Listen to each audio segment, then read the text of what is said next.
Hello everyone, welcome back to the channel. In this video, we will talk about another optimization technique, liquid clusterings. Okay, this comes around 1.5 years back, right? In the Databricks, it's the new optimization techniques. Okay, and it basically solves couple of problems which we had in previous optimization techniques. Okay, so to understand it, we need to first of all look into the problem statement, like what was the problem, and then we will see how liquid clustering helps us to solve those problems. So let's start with the problem statement first. See why I'm talking about this problem, right? Because that is the place where you will be mostly questioned in the interview, right? So the interviewer will be mostly asking you, right, why you cannot do this in the Z order or the partition by, right? How it is different from the other optimization techniques, right? So you should know which technique to be used where, right? And what was the benefit it is giving you instead of other optimization techniques, right? Because if Databricks is coming up with something new, right, obviously it's an enhancement, right? It will be an improvement about two other optimization techniques, right? So let's take a look and try to understand it. So to understand this problem, we need to take a step back and we need to talk about few previous optimization techniques which we discussed. Okay. I'll not go into that depth, right? If you wanted to go and check the previous optimization technique, you see my previous video. But here I'll be mostly focusing on the problem statement. So let's say this is your source. Okay. In the source, from the source, we are reading some data. Okay. And we are storing this data into the bronze layer, let's say. Okay, or you can say raw layer, whatever, I mean, like whatever is the architecture in your company, right? So let's suppose you are reading this data from the source and writing into the bronze layer, and while writing it you used one of the optimization technique known as partition by. And now I know that you know, I mean, like, I hope you know that partition by, what it does is it basically partition the data based on the columns which we provide. So let's suppose this data is of related to some sports activity, okay, for all the countries, and we are partitioning this based on the country name. Okay, so what you will see couple of folders based on the country names, right? This is called physical partitions, right? So when we perform partition by, it basically creates couple of folders inside our main folder, and the data is partitioned based on the column name, the one which you gave. So you give country, so you will see multiple files with the country names, right? This is how it works, right? Till now everything seems to be fine, right? There was no issue. The issue comes when we start keep on reading this data again and again, right? As a loop, right? It will keep on running, right? Now when the data will keep on running, let's suppose this is one of the country A. Okay, I'll talk about country A. So let's say this is your country A. Now, in this A country, every day we are reading 10, 20, 30 files, right? So you will see after certain time, right? Maybe a week or month or maybe a year, right? You will see couple of files are getting created inside this particular partition, right? And then if we start reading this data, obviously it's gonna take time because there will be a lot of metadata and a lot of files available. So what we did, we talked about, okay, in this case, we should use some optimized methods, right? Either you can use simple optimize or you can use Z order, right? This is what we discussed, correct? Now, let's suppose you use the optimized Z order. What it will do, it will club couple of files into one file, and you've now the cluster or the machine has to scan only limited set of files, right? These files will always be there, right?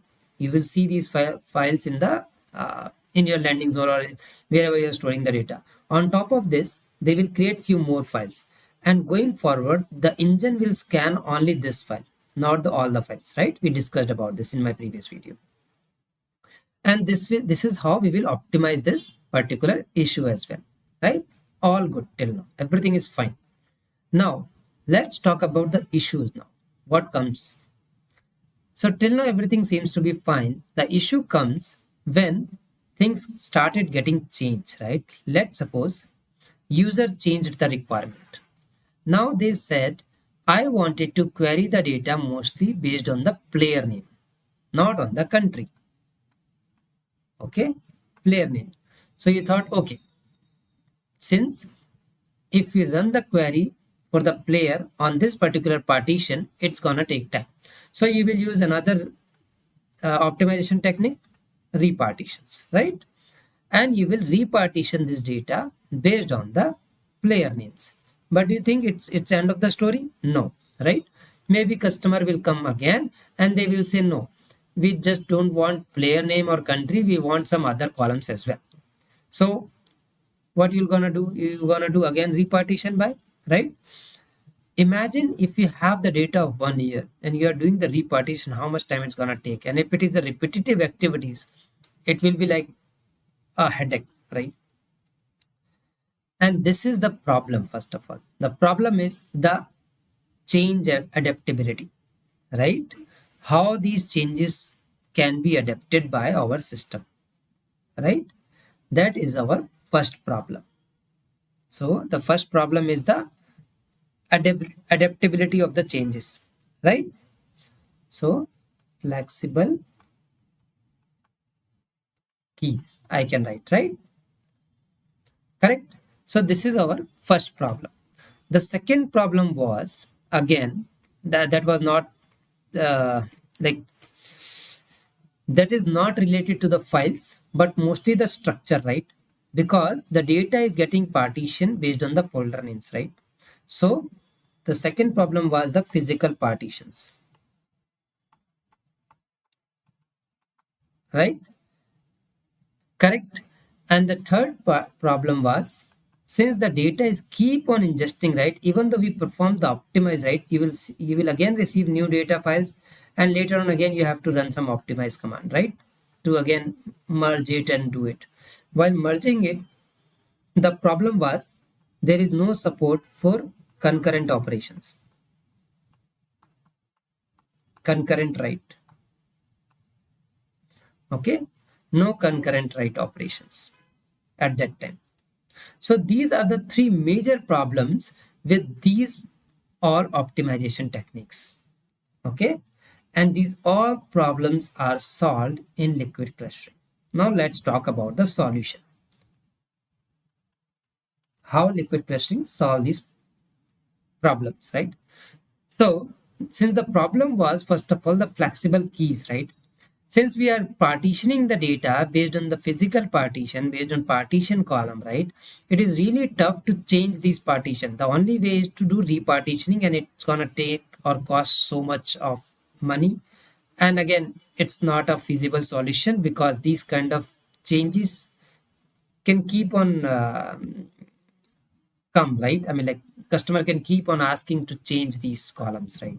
So the what liquid clustering does is, as the name suggests, right? First talk about the meaning of these two words, right? Liquid means something which is dynamic in nature. Okay. And clustering means, if you go to the data science concept, right? Clustering means basically you can think of like say patterns. Okay. Okay, patterns basically. So it supports dynamic patterns. Dynamic patterns means, let's suppose today if customer is saying I want the data based on the country name, right? Select a strict from table 1 where country name equal to something. Okay, India. And tomorrow they wanted to basically filter the data based on the player name, right? So again, now think about it, right? With the previous solutions, if I wanted to run this query and if I wanted to run this query will be executed maybe within 2 seconds or 20 seconds or 10 seconds based on the data size. And this is gonna take more time as compared to this one, right? It may take more than 1 minute, right? Because our data is not getting partition based on the player name. So it has to scan in all the folders, right? And it's gonna take so much of time. Now, with the liquid clustering comes into the picture, since we don't have any physical partitions, right? There is no physical partition. Your data will be in a single folder, right? And there won't be so many metadata files. Okay. As soon as you perform the liquid clustering, it will adopt this change, right? The country, the player, right? It will keep a track of these columns in the metadata, and this metadata tracking will actually help one algo which is written behind the scenes, right, for the liquid clustering, and it helps to improve your overall query performance, right? So this is how liquid clustering solve these two problems. No physical partition because anyways we don't need it, because these gonna change every time, right? So just keep in mind that since there is no physical partitions, that's how it is able to adopt these changes. If the physical partitions are there, how you can change it, right? There's no way you can change it, right? Because the data is getting partitioned. Okay. And the third point is no concurrent writes. So basically, as per the Databricks documentation, to be very honest, I didn't tried it, but yeah, as per the Databricks documentation, the concurrent write operations, the concurrent row level write operations are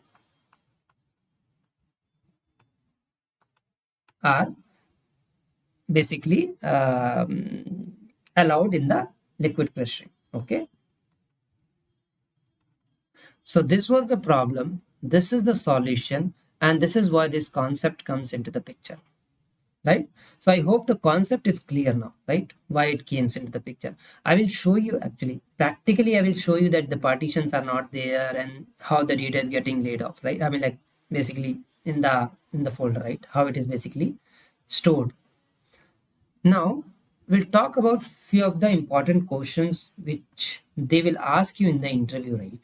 So generally they ask, right, if we are using the liquid clustering, can't we just use the partition by with the liquid clustering? No.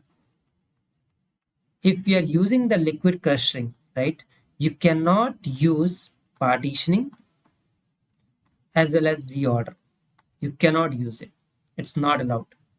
Second question they will ask, right? Have you seen the data? Since you are clustering, since you are using cluster by column names, right? Does it create the partition based on these columns? No, as I said, right? It doesn't create any physical partition based on this. So there is no physical partitions. Okay? No physical partitions. Please remember it. And the third thing is how many columns you can provide in this function. So by default, 4 columns can be provided in this function, but it can be changed based on some configurations.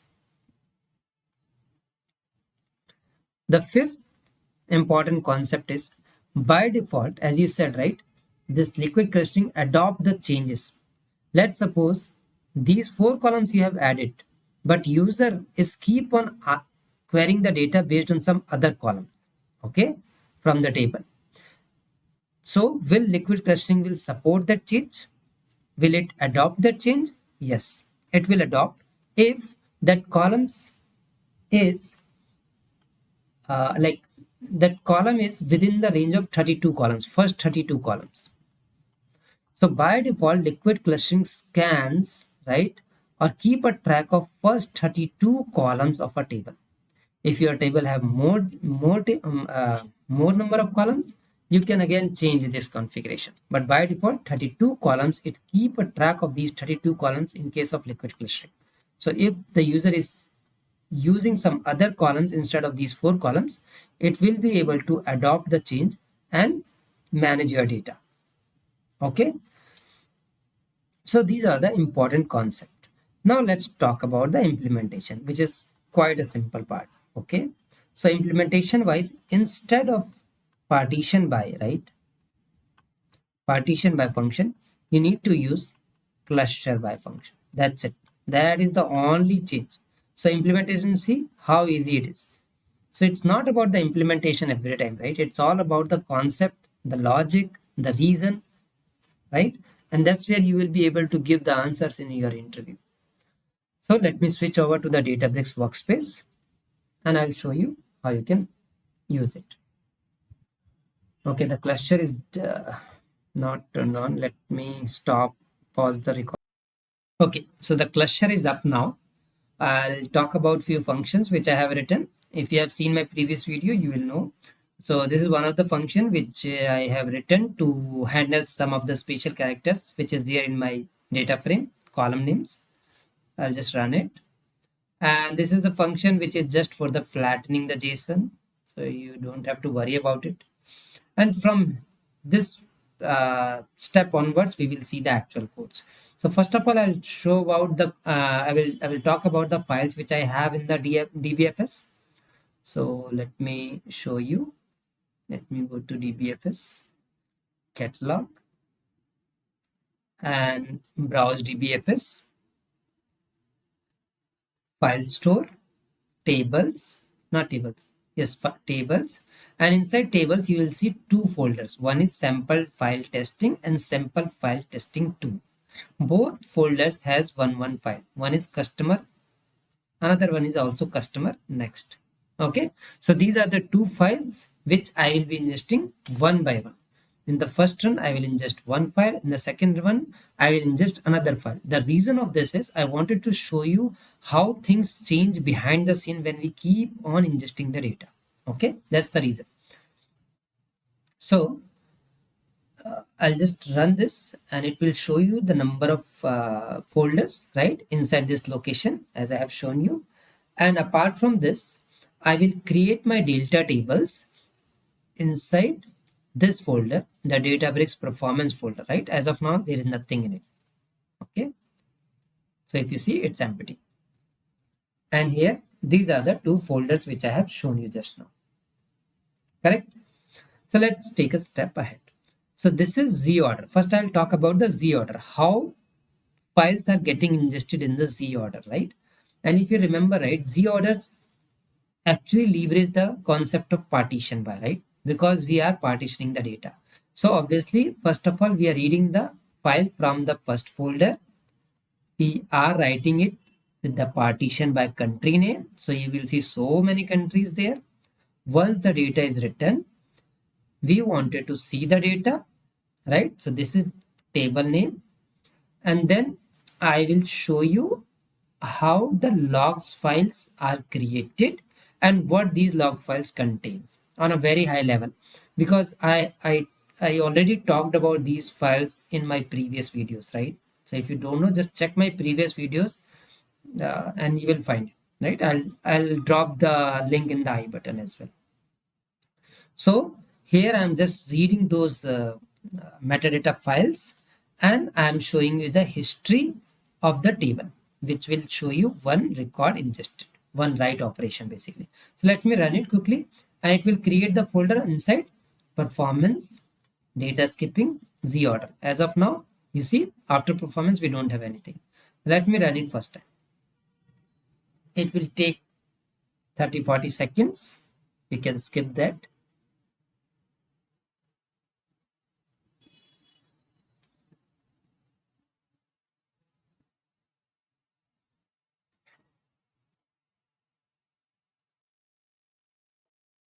So it almost done.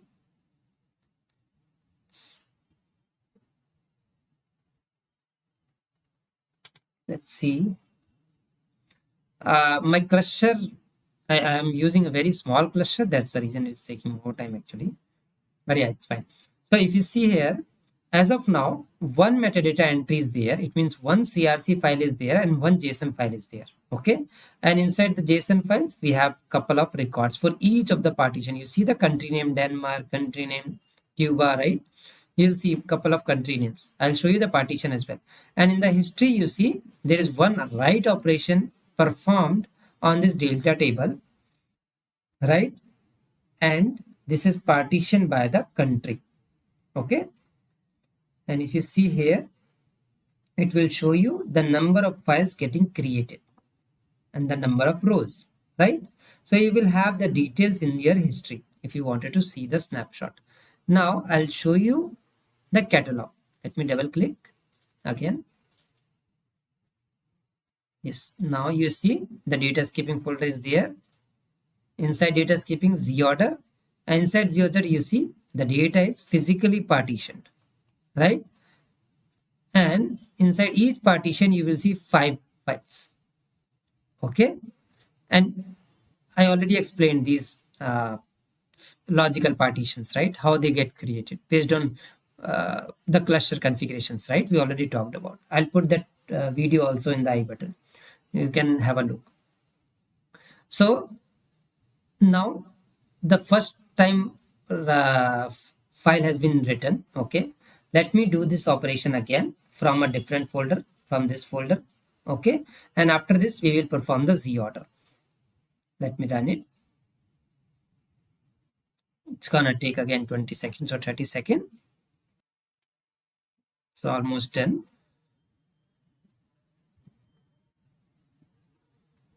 Now if you see, two files are getting created.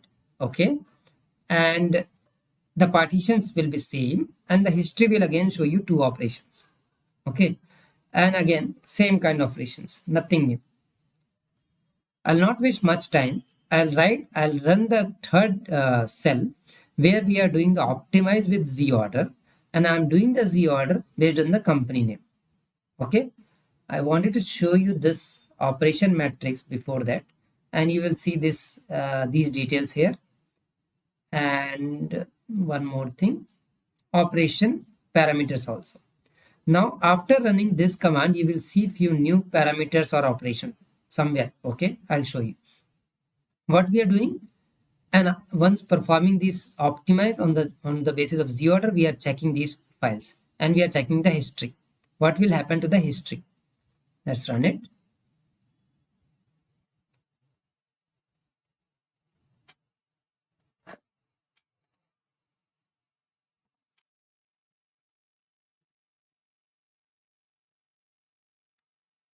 It got stuck or what?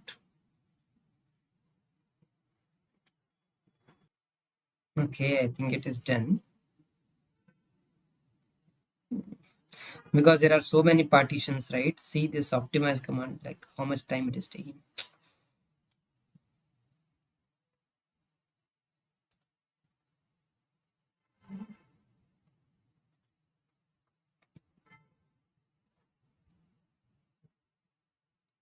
It is done. Now if you see, we have 3 files. Okay, the third file will be the main file.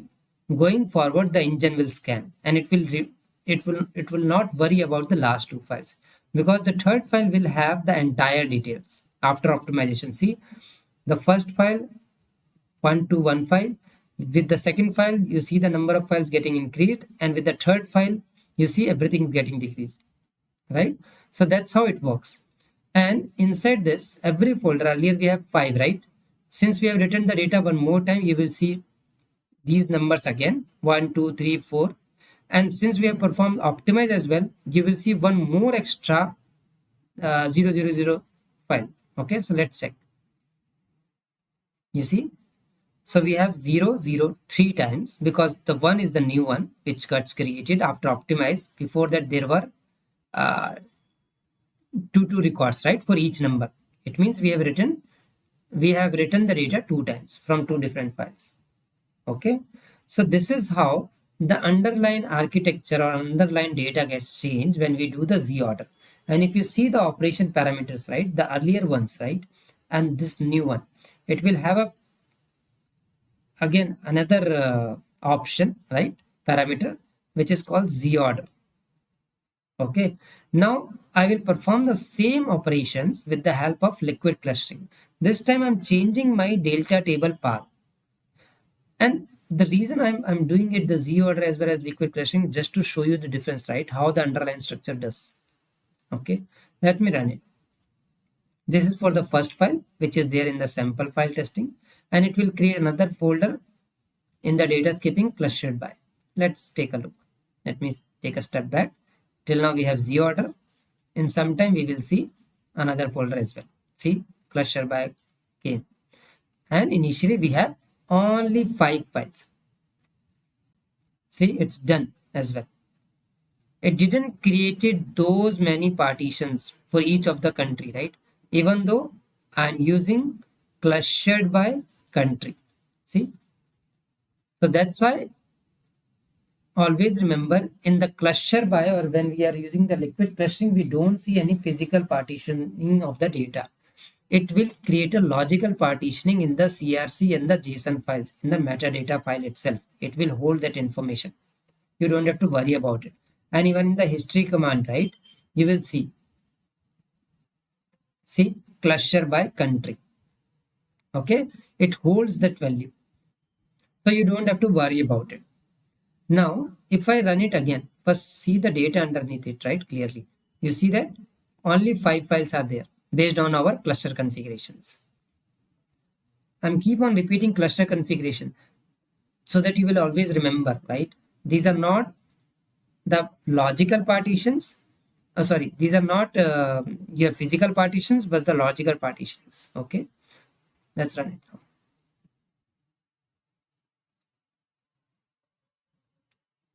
Done. The second file as well. And if you see, now you will see two write operations after this. Let me just see that history. Why we have one only? Let me just quick check. Cluster by 2. We are saving in the same table. And that's it. Yeah, it should create another one as well. Let me run it again. So we have done it again. Let's try to run it. Without optimize, I'm running. I'm not doing any optimize, right? Why it is showing one only? It didn't run or something.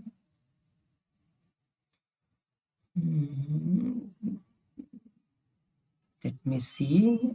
Cluster by testing, or maybe it is taking some time because this liquid clustering takes some time to cluster the data. Let's see in some. It should not take this much time, although. But let me run it again one more time. I don't know what happened. Something happened in between. Let's run it again. Yeah, now you'll see the right operation is there. Okay, so 2 times we have written the data from 2 different folders. Something happened maybe last time when I clicked on it, maybe it got stopped or something happened. And now I will perform a optimize command on top of it, right? So what this optimize command does, if there is any optimization needed, it will work on it. Okay, so if you see here, clustered by still 5 files only, right? Now I'm running the optimize command. Let's see what will happen. Only these logs.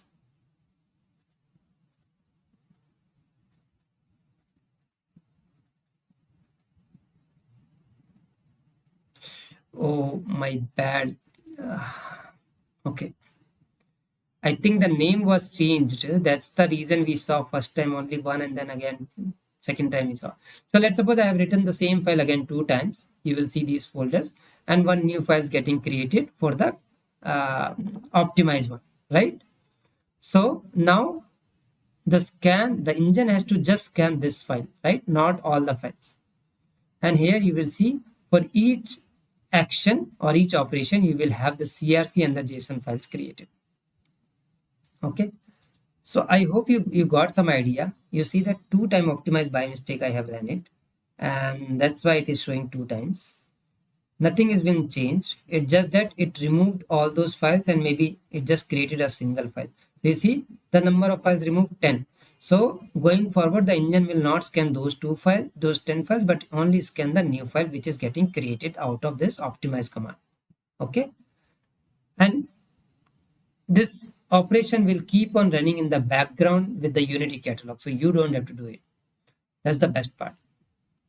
So I hope you got the idea of the liquid clustering. If you still have some doubts, feel free to put it in the comment box.